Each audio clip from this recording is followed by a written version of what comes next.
नमस्कार दोस्तों। तारीख थी 28 अप्रैल, करीब रात के 2 बजे। एक आदमी अपने घर से निकलता है और अपने घर से निकल के कुछ दूरी पर 2 गार्ड खड़े होते हैं।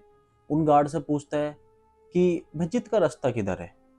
वो बोलते हैं इधर है। वो चला जाता है, मस्जिद जाता है। पूरे 30 मिनट बाद वो फिर वापस आता है। वापस आने के बाद वो उन गार्ड से पूछता है कि तुम कौन से धर्म के हो। वो बोलते हैं हिंदू हैं हम। उनके हिंदू बोलते ही वो आदमी चाकू निकाल लेता है और उनको कलमा पढ़ने के लिए बोलता है। वो लोग बोलते हैं हम हिंदू हैं, हम कैसे कलमा पढ़ेंगे, हमें पता ही नहीं है कलमा क्या होता है। तो वो आदमी करता क्या है, उन दोनों पे अटैक कर देता है।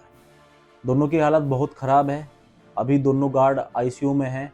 पर लेकिन खबर सिर्फ इतनी छोटी नहीं है कि उसने सिर्फ हमला किया और चीजें यहीं खत्म होगी। मैंने जैसे भी ये फैक्ट पढ़े तो मैं पढ़ के खुद हैरान था।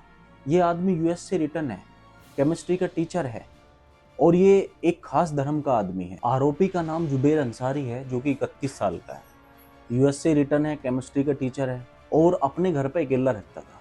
जब एटीएस ने इसके घर पे छापेमारी करी तो इसके घर पे आईएसआईएस के जो है ना नोट्स मिले और इसने उनका एक चैनल ज्वाइन कर रखा था।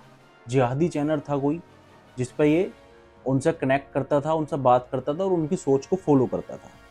एनटीएस ने वहां से एक इसका नोट पैड उठाया जिसपे लिखा हुआ था लोन वुल्फ।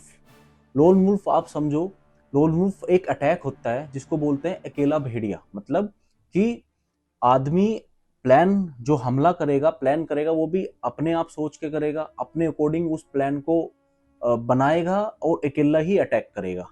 तो उसको लोन वुल्फ बोलते हैं, जिसमें सोच तो आईएस वाली ही वो आदमी ले रहा है। उसके बाद अटैक वो अपने हिसाब से करेगा कि आईएस ज्वाइन करने से पहले आपको किसी ना किसी को हलाल करना पड़ेगा चक्कू। इसलिए चक्कू लेके वो रोड पे निकला था। अब आईएस का क्या फंडा हो गया है, दरअसल 2014 में आईएस का गठन हुआ। उसके बाद इन्होंने सीरिया और इराक में जो है अपना कब्जा जमाया। उसके बाद इन्होंने उसको एक मुस्लिम स्टेट जो है घोषित कर दिया 2014 में। उसके बाद इनका डर और इनकी दहशत इतनी फैल गई कि अमेरिका को कदम उठाना पड़ा 2017 में। 2017 में उन्होंने एयर स्ट्राइक करी, नाटो भी उनके साथ जुड़ा, उन्होंने आईएस की कमर तोड़ दी। पर लेकिन आखिरी अटैक 2019 पे उन पर करा गया। 2019 में बिल्कुल आईएस खत्म कर दिया। अब दरअसल उनको वो लोग तो खत्म कर दिए उन्होंने, आईएस का बेस तो खत्म कर दिया, पर लेकिन जो कुछ लोग बचे वो छुप गए, उनकी सोच को वो खत्म नहीं कर पाए। मतलब ऐसे समझो आप, पहले कोई टीचर था वो ऑफलाइन पढ़ाता था तो वो सीमित लोगों तक पहुंचता था, तब वो ऑनलाइन पढ़ाएगा तो वो ज्यादा लोगों तक पहुंचेगा। तो आईएस ने यही अपना दिमाग लगाया कि बेस अगर हम बनाएंगे तो हम लोगों की नजरों में आएंगे। तो उन्होंने बेस बनाना बंद कर दिया, वो ऑनलाइन आ गए हैं।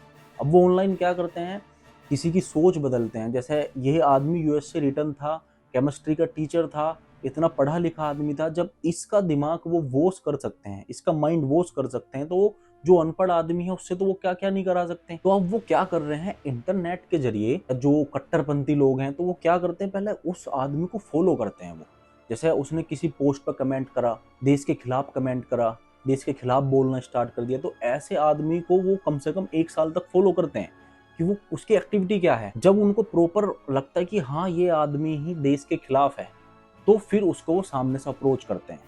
फिर उसके बाद उसका माइंड तो पहले से ही देश के लिए इतना खराब है, उसका माइंड और वॉश करते हैं। फिर वो उसको अपने आप में ज्वाइन करने के लिए बोलते हैं कि पहला कदम आपका ये है कि आपको किसी को हलाल करना पड़ेगा।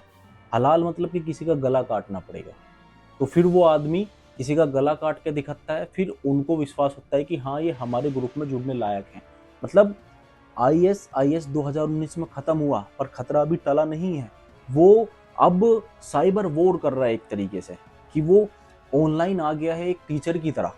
जैसे एक टीचर ऑफलाइन पढ़ाता पढ़ाता ऑनलाइन चला जाता है, उसी तरीके से वो ऑनलाइन आ गया है। 2019 में आईएस खत्म हुआ पर उसकी सोच खत्म नहीं हुई। तो वीडियो कैसा लगा कमेंट करके जरूर बताइएगा, और अगर आप चैनल पर नए हो तो चैनल को सब्सक्राइब करना ना भूलें। धन्यवाद।